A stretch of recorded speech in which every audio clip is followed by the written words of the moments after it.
We want to give a quick shout out to our sponsor, Kitprint, the Cannabis Operators Production Design Partner. Is your team getting bogged down with packaging layouts and product renders? Are you looking to support your retail and wholesale teams with better sales and marketing assets? With Kitprint's design team, you get files turned around in 3 business days or less at roughly 50% of the cost of an average full-time employee. New customers use code HIGHSPIRITS, all one word, when you sign up at kitprint.co, and you'll get 10% off your first 2 months. To learn more, go to kitprint.co to book a call with their team.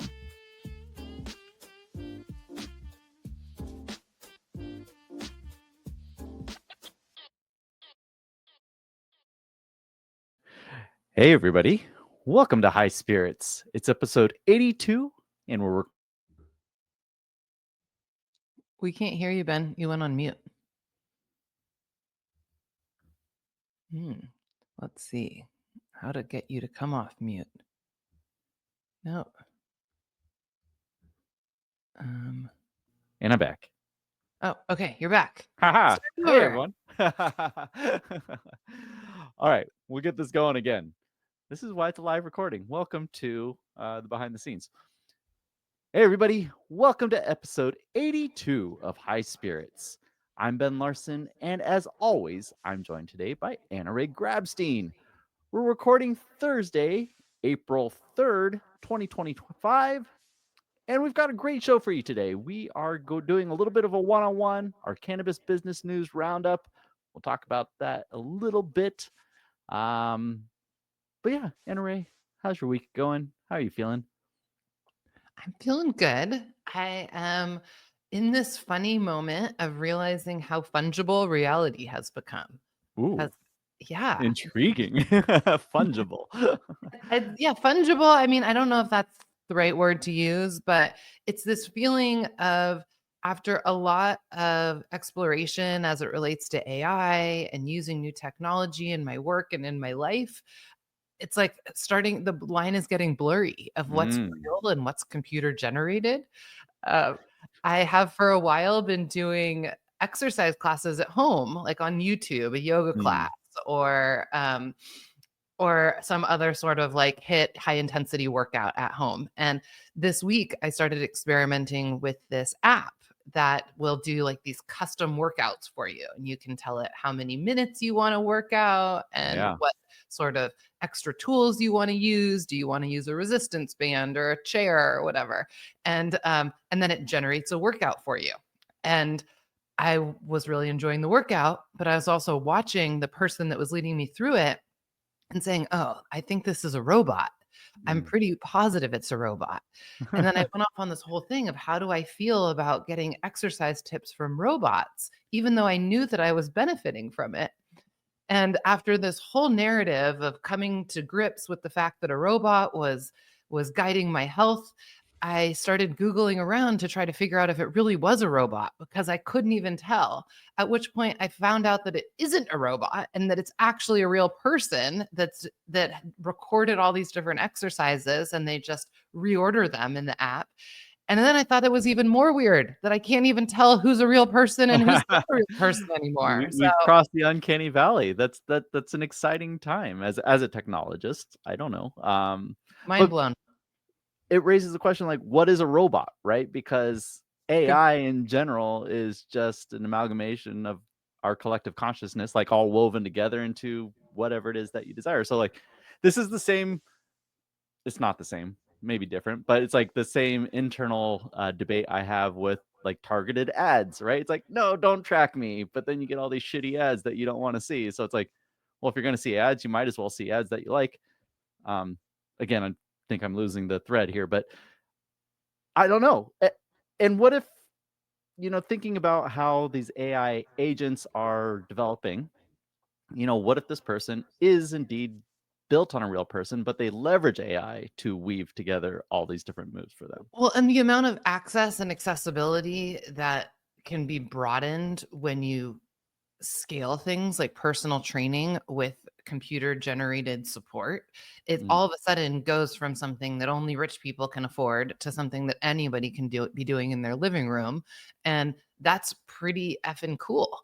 Yeah. So I think it's more just about, and what I'm thinking about this week is how we metabolize this fast pace of change that's happening in the way that we live, in our culture, in our business, in our relationships, and both kind of accept what it is, get out of the way to try to understand how this affects all the other things, all the domino effects, because Yeah. that's really what it's about. It's like I can be having a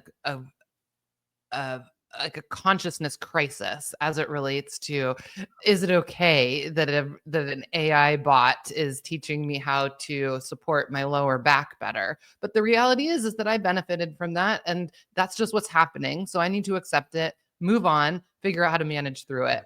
What does this Well, mean about the world? yeah, I mean, we'll take it a step further, and I know we're not talking about cannabis. We might get there, maybe not. But We will, I promise. but it makes me think about like therapy, right? Um, you and I were talking about this. Like I've suddenly scheduled morning therapies, couples therapy, 8 a.m. on Thursdays, which is interestingly positioned not too far before this recording.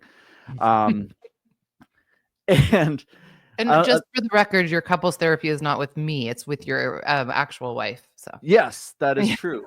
Although it might help us because this particular therapist, he focuses on EFT, which is emotional focus therapy, which is all built around attachment theory and creating kind of safe space for someone to feel attached so that you can process your conversations and your actions healthfully. Um, Anyways, we recently started with him. Matthew, he's awesome. If you're doing therapy, check out EFT. It's really great. He's made us cry every session, and even on my one-on-ones, which I like to cry. So there's that.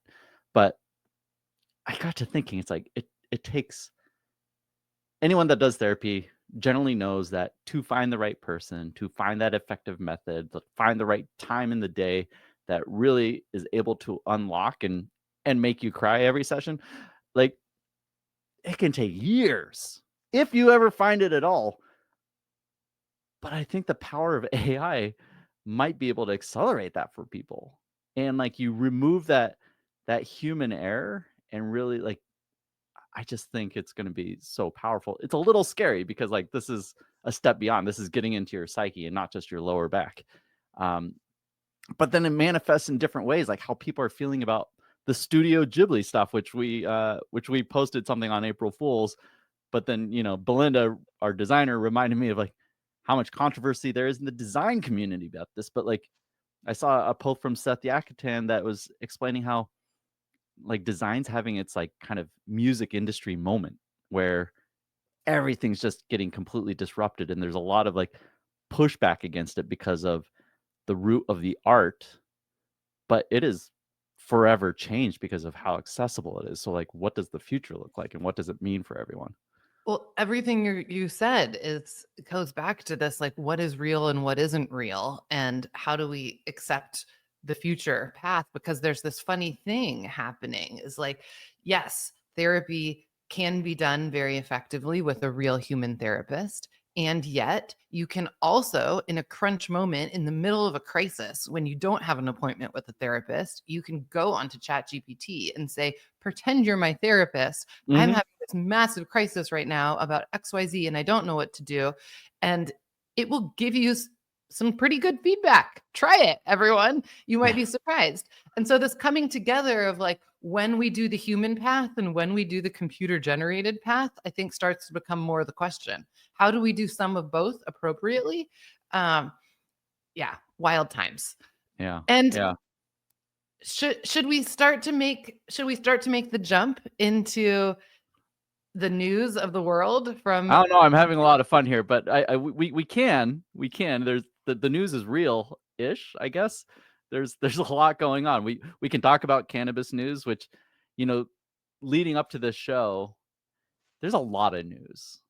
But at the same time, it just seems like a lot of noise. And I don't know if I'm just getting long in the tooth and just kind of jaded, but it's just like, oh yeah, the attorney generals are doing some nonsense down in Arizona, or there's a ban trying to happen in Texas, or Trulieve is doing their thing in Florida, or what's happening in Georgia. I don't even know. All that's going on. And then the layer of like what's happening in the macro environment with this administration and the tariffs and all that. So I don't know. What direction do you want to go with it? Yeah, I want to talk about what's happening in the global economy and how the new trade war that was announced yesterday is going to impact cannabis, because I think that there is a lot of news in cannabis that feels like the same old news. And you mentioned some of it. I mean, I think quickly what it looks like is that yes, IIPR, one of the largest cannabis public REITs, has lots of defaults of large public and private companies. Yes, that's news. Another prominent California company is in receivership. This time it's voluntary. Yes, that's news too. And as you mentioned, lots of hemp stuff. But really, the trade war that Trump announced yesterday is the news in cannabis and in the rest of the world. And what's so interesting about it, and why I want to talk about it today, is that this narrative around the trade war is about creating domestic manufacturing. That's what the Trump administration is talking about. So creating jobs back at home, bringing everything back to the soil, repatriatizing everything. Yes, making America great by bolstering our manufacturing legacy and ensuring that the money that is spent in the U.S. is going to companies that are creating in the U.S. That's the narrative. Okay, I'm starting to see the connection here with our previous conversation, but the initial question that jumped in my head is like, are those the jobs that Americans want? And maybe there are a lot of Americans that want those kind of blue collar factory working jobs, but then I, connect it with what we were talking about. It's like, maybe that's what they'll have to have if all their white collar design work, therapy work, Well, yoga so work. let's take it a bit further. I think that what you're saying is what needs to be true for what this trade war's stated objective is to actually come to fruition. And so if the point is that the trade war creates manufacturing jobs and that makes America great, what needs to be true about those manufacturing jobs? And what those manufacturing jobs need to be in order for America to be great as a result of them is something different than they are now. Because what you are alluding to is that Americans don't want manufacturing jobs right now. And the reason has been that largely, if you have a manufacturing job, you are probably living close to the poverty line. You are struggling in a hourly role with not a lot of protection. It is not the 1950s where working at the Ford plant was a path to home ownership. There's less home ownership than there ever has been before. So really what we're talking about, though, is that cannabis is already a largely domestic industry. There is no allowance to be importing cannabis into the US from other places. With one exception, and there is the hemp industry, right? And I don't actually know the exact status of this. We talk about the Farm Bill a lot, which is focused purely on domestic hemp. But there is murmurings of hemp coming from China, South America, and otherwise like coming into the States. I'm curious as what's going to happen when these tariffs hit and how it might affect the businesses and or practices or prices of some of the suppliers in the hemp side of the business. And just real quick, in case no one's aware, I think this list is accurate, but I'm just going to go through it. There's a baseline tariff of 10% on imports into the U.S. China's tariffs increased to 20%. European Union 20%.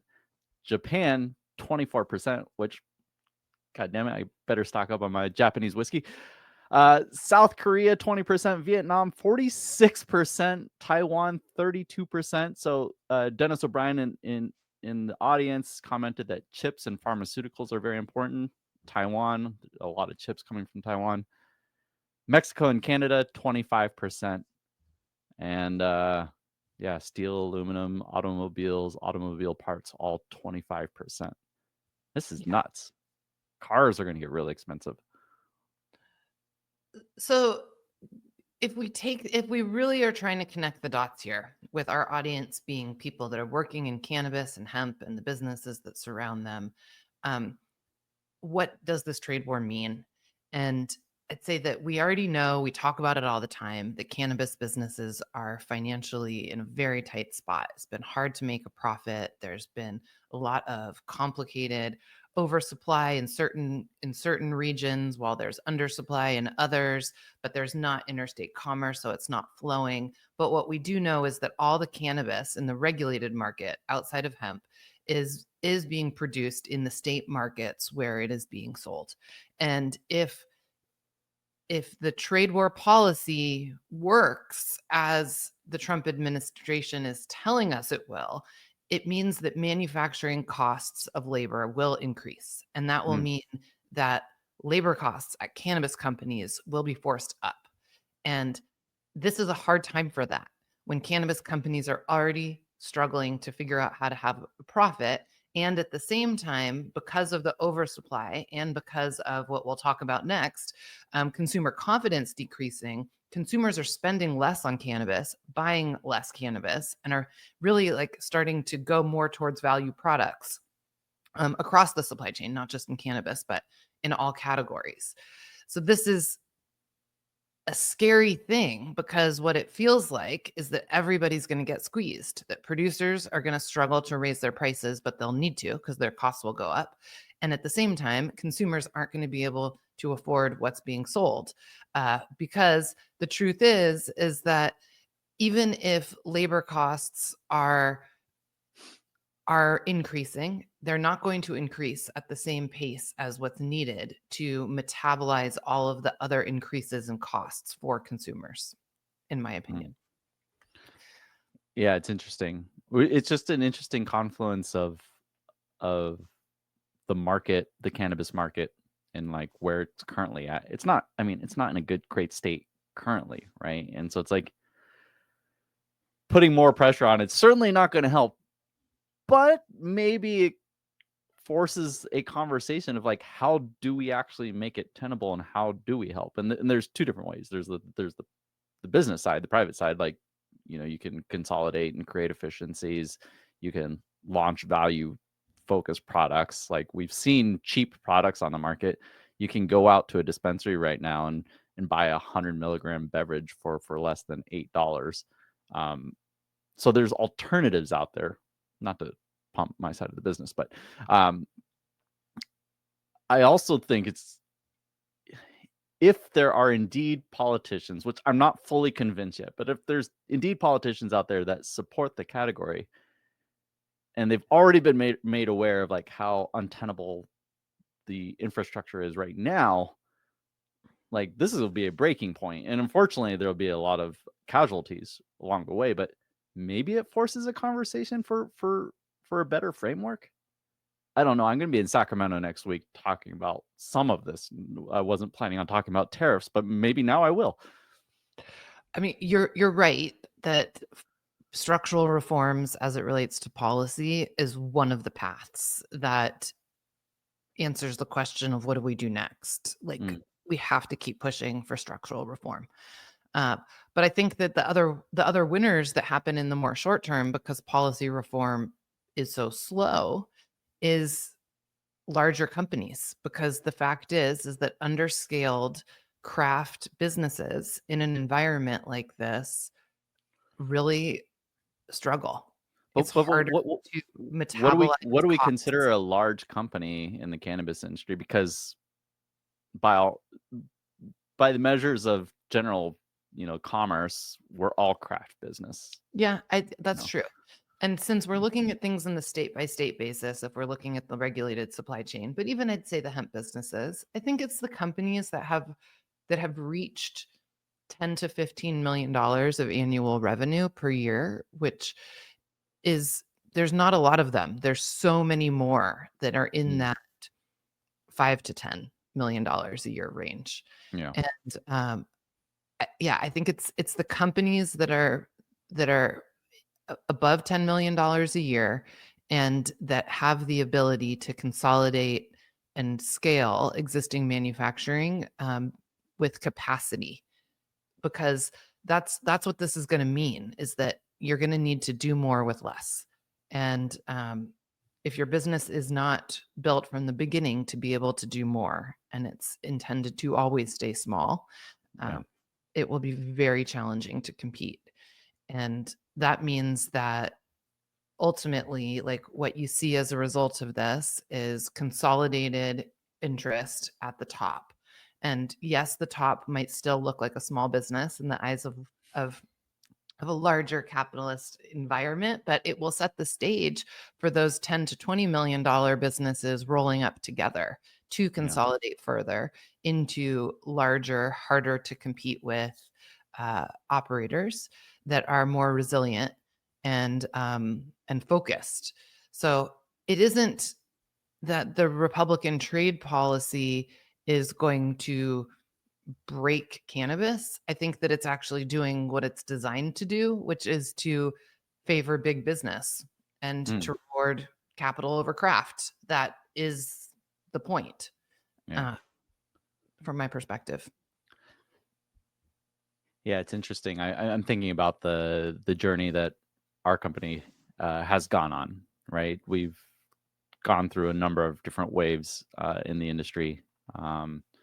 And for a couple years, we were fortunate enough to be in a position to, pare back, focus on efficiencies and building systems so that we could maximize the utility of each employee, which generally with most companies, that's your biggest line item in your P&L. Mhm. And now we're in this phase where, it's a mixed bag. There's certainly restrictions happening here and there, but the category that we largely serve has been moving up and to the right. And so this year it's about, building on those kind of metrics that make us feel a little bit better, a little bit more established as a company, but still focused on that employee efficiency. And what that's allowed us to do is, I'm feeling like maybe we'll get ahead of it a little bit, paying our across the board our employees, from the manufacturing level up to the executives, like just making sure that we're paying good living wages. And I think about like where we might have been in times past is like, yeah, the workforce might have been bigger, but we wouldn't have been paying everyone as well as we are. And so it's like, yeah, it's this catch-22 where it's like, I hear you, like we can meet that moment and pay people what they need to be paid, but there's gonna be a lot of people that are out of work, it feels like. Yeah, and so in order to pay people more, it means that you have to be more efficient, which is a buzzword these days. But what does that really mean? It means more automation. It means AI. AI. It means Yeah. people doing only the things that people need to do, and other levels of automation, AI, and technology doing as much as is possible to keep the humans doing human things. Yeah. And what those human things are start to become less. So when we talk about bolstering domestic manufacturing, how much of that is actually going to be done by humans, and how fast can we even build that? I think, in cannabis, we've seen how long it takes to build manufacturing. As new Yeah. markets have come on, we've seen the struggles to improve electrical infrastructure and power so that people could build cultivation facilities and manufacturing facilities all over the country. And Mhm. one of the things that's so interesting about this conversation and then looking at cannabis is that the Trump administration is talking about bolstering domestic production, but cannabis is not only domestic, it's hyper local. It's like all these Right. different state by state markets. So cannabis Yeah. has been building domestic manufacturing on a state by state level incrementally over the past 10 years, with varying levels of success. And in some cases, and I remember before Pennsylvania passed its medical law, there were some Pennsylvania legislators that came to California to do this tour to learn about legal cannabis. And I met with some of them. And this was back in 2018.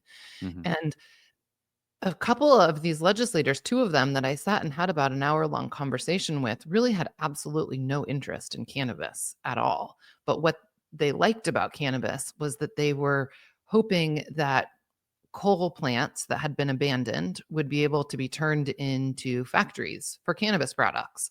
And Mm. they thought, okay, we should legalize so that we can use this existing old abandoned manufacturing infrastructure.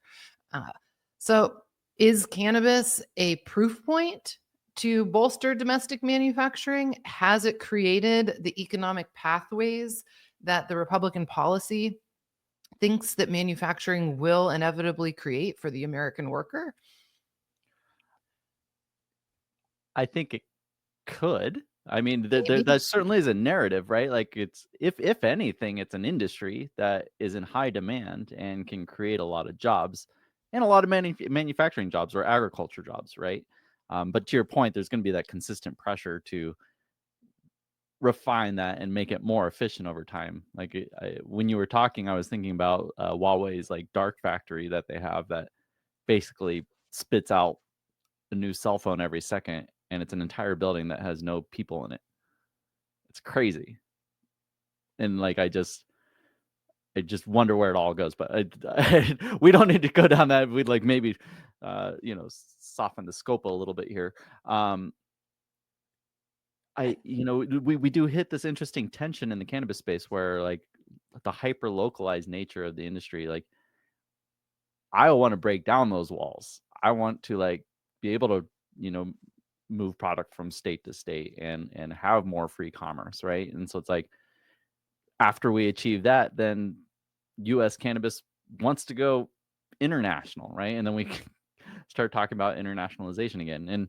And maybe all this movement is like that's the interesting thing about a trade war, right? We can impose tariffs on other countries to force jobs back to the US, but then those other countries want to impose more tariffs on us, and so the likelihood of us being able to export becomes more challenging.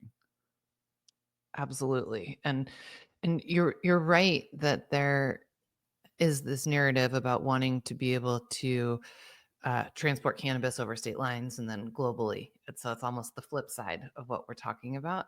And and yet I think that what we're seeing happening with US policy is not dissimilar from what we could see if federal legalization happened, Mhm. but was more of like a states' rights path, in that I think it could be very likely that even if there was US policy change that said, okay, now cannabis is legal, states can regulate it, and states can come up with whatever policy that they feel is right for them, which has been a pathway to legalization that's been proposed, that it's very likely that states are going to say, actually, we don't want product from California and Oregon. Or states could be imposing tariffs from Yeah. other states to be able to import product But into that their that state but so that'd that they be can bolster their own economic activity but inside then their you start hitting markets. constitutional issues there, right? Because of the dormant commerce clause. It's And true. so like you can't disincentivize commerce from one state to the next. Um, but this brings up an interesting conversation that is kind of layered in there, which is like states' rights versus federal preemption. And I think this is coming up a lot. So I want to just dwell on it for a moment um, because of the bans that are happening in different states. Mhm. And as we said on our last episode or the episode before, like we are anti-ban. I'm not a fan of bans, right? Like I like the opportunity that the hemp industry has presented for the cannabis plant. However, we should not be trying to defend against these actions by saying that this federal law exists and therefore it preempts the state's rights because the the benefit that states' rights has granted us is the cannabis industry, which predates, this intoxicating hemp movement. And so like I just want people to be careful when they're out there being like, "Oh, federal law reigns supreme." It's like, well, then we have the Controlled Substances Act that kind of fucks a lot of our industry, Yeah. you know. So, Yeah. It's one of those two things can be true at the same time, that is so challenging to wrap our head around in life and in business, especially when it comes to policy stuff like this. Yeah. Well, we've been talking a lot about kind of manufacturing and labor force as a result of what's happening with the trade war. But I think that it's also worth talking about consumer confidence amid tariff concerns and how that ties in to the cannabis industry and the products. Because during COVID, there was this idea that cannabis was essential and the industry did very well. And the thought was that people were really stressed. And so they needed their cannabis. And we saw these big spikes. And There's it's also stimulus that was happening. but it's maybe that it was the financial stimulus that people actually had more money to spend. And so they chose to spend it on lots of things. And cannabis was just one of them. Exactly. Because I think that what we are seeing and what the data shows is that consumer confidence has basically been on a downward trend since the financial stimulus ended during COVID. And that surveys are indicating that 80% of consumers are concerned about tariffs driving up prices on everyday goods. And this behavior or this anxiety is leading to changes of purchasing behavior. In particular, consumers are trying to be more careful about spending on non-essential expenditures. So the question becomes, are our THC beverages and our pre-rolls non-essential or are they essential? And what are consumers going to do when it comes to their spending patterns with weed? Yeah, I think it's as essential as I'm going to choose my words wisely here. I'm to try a wide breadth of categories, right? So like caffeine, alcohol, and other categories, therapeutics, vitamins, whatever. But what you purchase within those categories is more fungible, right? And so it's like I think this drives to, again, like low cost, generic products, unfortunately. It's like days of Bud Light and Folgers and what have you, not to get super depressing, but like people want their cannabinoids. So if they can get good, clean, cheap cannabinoids, they're going to purchase them. But yeah, you're going to see the top line revenue might drop. The craft products, the premium products might suffer. But I don't think cannabinoids are going away. It's just a shift in consumer purchasing. Mm-hmm. Yeah, I don't by any means think it's going away, but this idea of continuation of depression in the markets, of pushing prices down within the Yeah. push pull of prices of costs of production going up is just very complicated because I think ultimately that consumers are going to be purchasing less cannabis. Um, Well, I mean, this is a because they're purchasing motivation, less of everything. right? Uh, This is I have to think that the general macro trend in people's what they're purchasing, alcohol versus cannabis, like Mhm. that also comes into play. And I do believe that we have more people picking up cannabis instead of alcohol, especially as we progress into the future. And so Absolutely. it's providing options for those people. But as we talk about all this and how it all comes together, is like we kind of need the state barriers to drop so that we can create, concentration of manufacturing and production. Because that's where, like, economies of scale is where you actually get to start creating products that people can afford. We've seen it in the beverage category, right? Like we used to be like, who wants a $10 5 milligram drink in a dispensary? Nobody. Like that's just not a price point that people want to pay. Like even people that are super enthused about the product category. But you get it into the open market where you can find a manufacturer in the Midwest and serve the entire, entire country, and all of a sudden you're getting to price points that people can palate. And so like we need that across cannabis because the way that the market is designed today, it's like sure it works in California when you have like the fifth largest economy in the world. It doesn't fucking work in Rhode Island. So like we need to create that opportunity for the category. And yet that is the push and pull, because that is also a reduction of manufacturing jobs.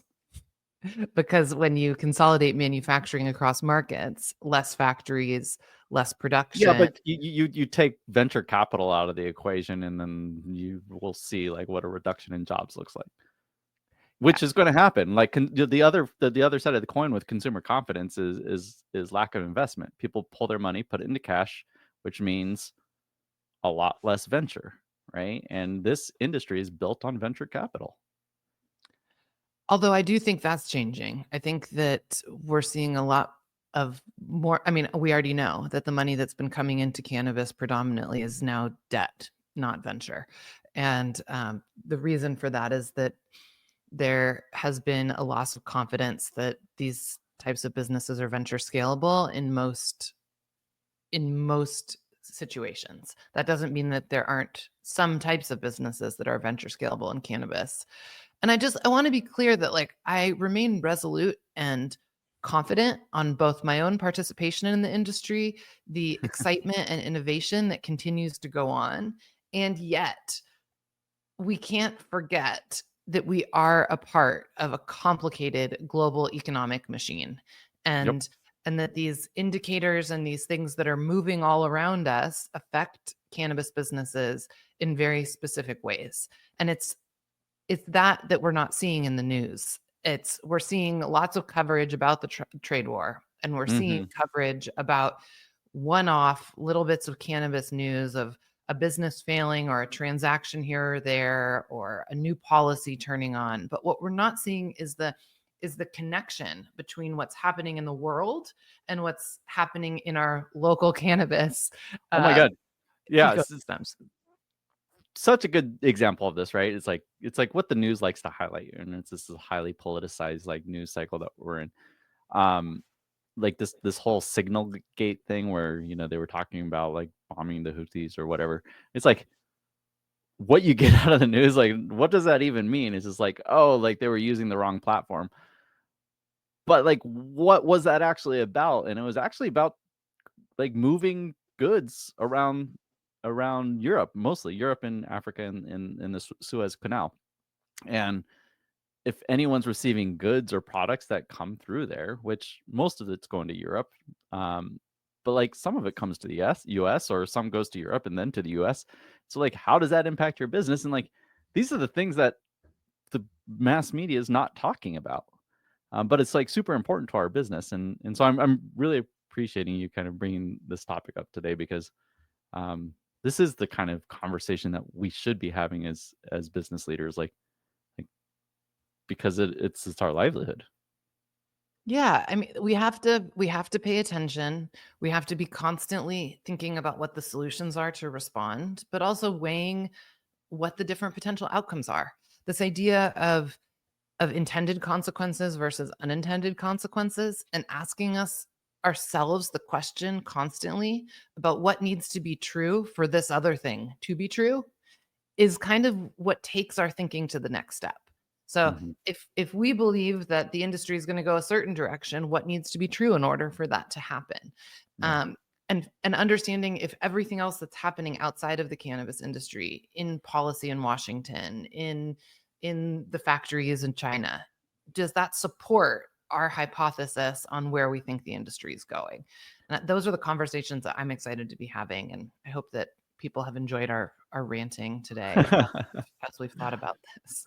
Yeah, well, it kind of showed itself throughout the conversation is the challenge of like where are we going, and who is we, right? And I think this gets lost in cannabis and hemp, and as we converge, and again, I know this is one of your favorite topics, but like we have to accelerate the regulatory convergence of hemp and cannabis, or at least the conversation, and we need the leaders of both sides of the U.S. Hemp Roundtable, of NCIA, Attach, USCC, AHA.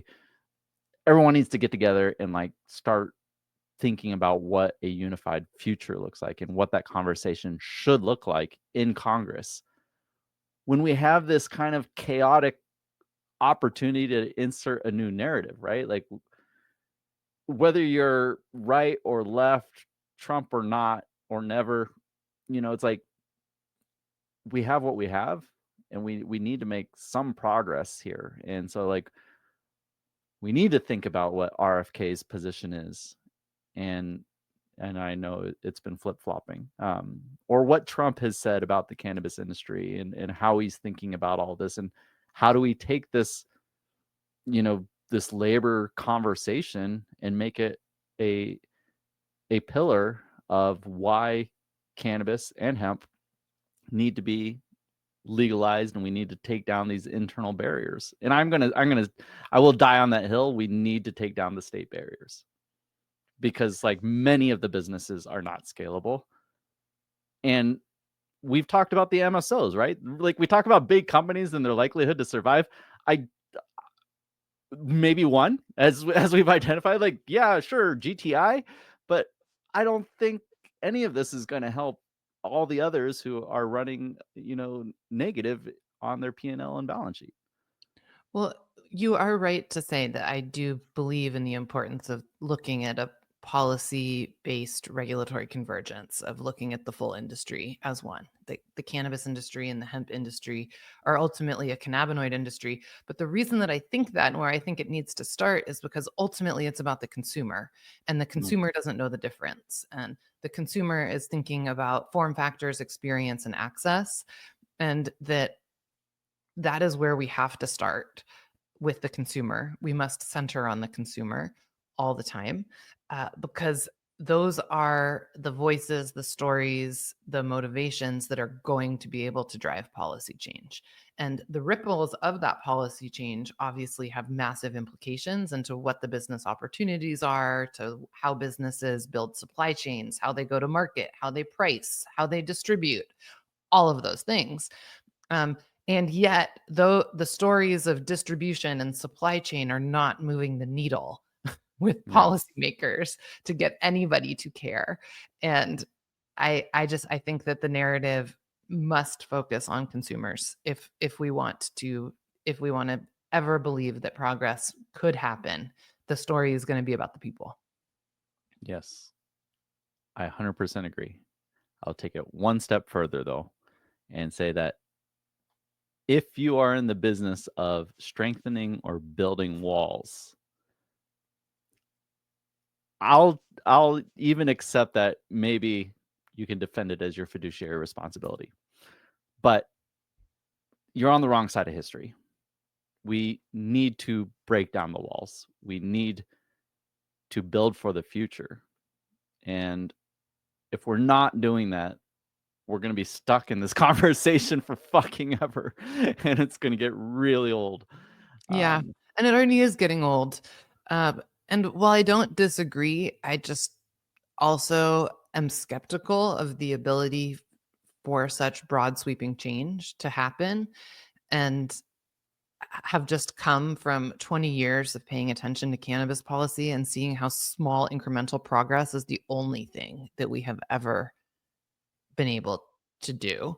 Right. And so while of course having our eye on this prize of even a global market, not just a national market, is something that is both exciting and hopeful, uh, it doesn't feel within reach at this point. And so I think working within the constraints of what we have now is the short-term strategy that everybody needs to deal with. Is great. Yes, let's have our eye on the prize, but let's also be realistic about what we can do today, what's coming at us in the next 2 to 18 months because of the global macroeconomic environment.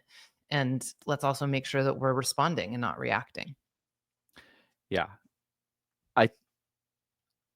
I hear you. And I'm all about the incremental wins, right? And a lot of the beverage wins I see from a macro perspective as those incremental wins. And it's causing a lot of infighting, right? Because people want those big sweeping changes, and they see an incremental step as like a give, Yeah, not enough.